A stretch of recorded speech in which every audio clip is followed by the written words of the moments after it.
What is up, fam? Today we're going to talk about my video setup and how I have everything set up so that I can edit really fast and get a really consistent quality image as well as super great sound. Talk about it right now.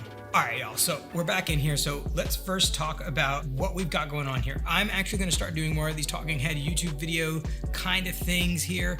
And what I really wanna make sure that I do is supply knowledge or information that y'all are actually asking for. Shout out to Jason Crampa, thank you so much for commenting. And this is my setup. You wanted to know how I do the slider shots? Well, let me just give you more. I'll do the whole thing. My setup is set up so that I can record 2 cameras as well as my screen. So the cameras that I'm using for this are Blackmagic Pocket 4Ks. I love them. I love the way they look. I use adapters on them so I can use Canon glass on there. So this first one right here is a Blackmagic Pocket 4K, just like I said, with a Sigma to 18 to 35 on that bad boy, 1.8. So it's a pretty standard lens that most YouTubers use for their stuff.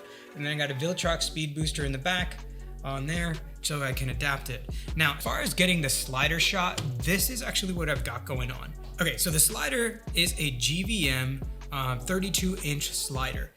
It's an automated slider that you can pop in a battery. It comes with a controller. You know, it doesn't like save your settings, but you have to reset it, and it runs on Sony MPF batteries. But it's actually a really good slider for this use case, where it kind of just lives here on the desk. It doesn't go anywhere.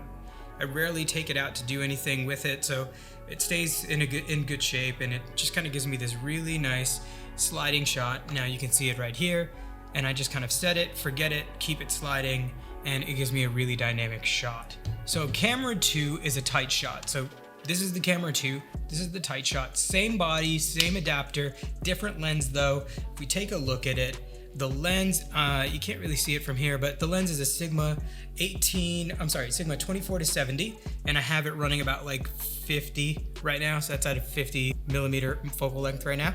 So I kind of have it set to there. I might actually punch it in a little bit more if needed, but it's totally not necessary to punch in that much more on that guy. So that's the Blackmagic Pocket 4K with a Sigma 24 to 70. I think it's a 2.8, but with the speed booster changes it to a 2.0.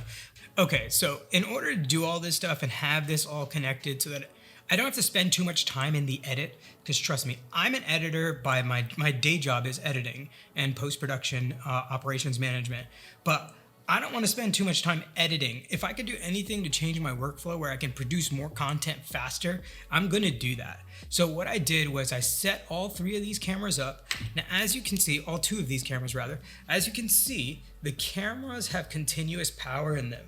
So they're plugged into the wall, continuous power, HDMI's coming out of both of them, and all of that runs right into this right here, the Blackmagic ATEM Mini Pro, which is a video switcher. I don't have the ISO version, I just have the Pro version, but this one right here is really good.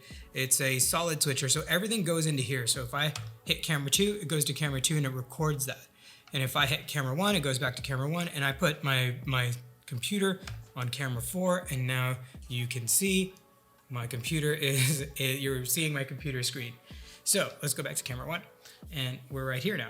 So everything is running into that. So that's the setup that I have. Everything is running through, everything is clean, everything is always ready to go. You just gotta either unmute some things or mute some things, and that is the setup. It also allows me to be really quick when I'm trying to edit or I'm trying to make a video just super fast and not have to do too much editing. So in post now, all I've got to do is cut out all the dead spaces, and all of that is super easy to do. Just cutting out the dead spaces, putting all the good content together, making the video short, and getting out. My whole thing is making the workflow really quick. I do not want to spend too much time in the edit. I don't want it to be like, I want to think about all the things that I have to think about. Like if I can think about it ahead of time, like as far as camera position, camera movement, lenses, even the LUT that's on here is burnt into the camera. Like that's the way that I do it.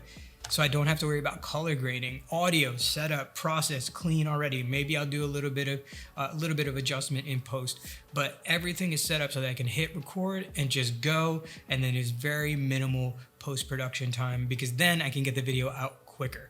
So In conclusion, that's the setup. It's a really quick and easy, dirty setup so that you can get in, start recording. And if you made it this far in the video, thank you so much. And hey, consider subscribing and hit that bell notification for anything that I'm doing. I'm gonna do music content, gonna do podcasts, lots of Bible stuff. And I just love helping creatives unlock their creativity. So hit that subscribe button, hit the bell notification, and I'll catch y'all later.